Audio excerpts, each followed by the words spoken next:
সোহাগ ভাই কই আইছেন এই জায়গা? ক্যামেরুন। ক্যামেরুন। কেমন লাগতেছে, অনুভূতি কি? এখনো কিন্তু আমরা ক্যামেরুনে যাইনি। আসল যে ফিলটা ওটা এখন ধরে পাই নাই মেবি। এটাই ঝর্ণা এটা বললো তাকাইতে কষ্ট হইতেছে, ঘুম ঘুম চোখ তো এই। আচ্ছা, আমরা ক্যামেরুনে যাওয়ার পথে হচ্ছে এই ঝর্ণাটা পড়ে, তো চিন্তা করলাম যে ক্লান্তি দূর করার জন্য। বাংলাদেশ হলে এখানে মিনিমাম 500 লোক গোসল করা অবস্থায় থাকবে। দেখছেন জায়গাটা কত পরিষ্কার, দেখেন প্রত্যেকটা জায়গাতে কিন্তু সাইনবোর্ড লাগানো আছে কি করা যাবে কি করা যাবে না। দেখেন কোনো উচ্ছৃঙ্খল নাই, কোনো কিছু নাই, সবাই কত শান্তিপ্রিয়। আর এই জায়গাটাতে কিন্তু সোহাগ বাইরে মানাইছে।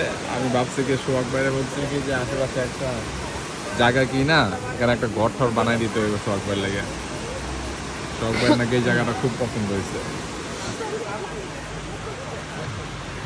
আমার সঙ্গে আছে হচ্ছে অ্যাপল মিরর উজ্জ্বল ভাই।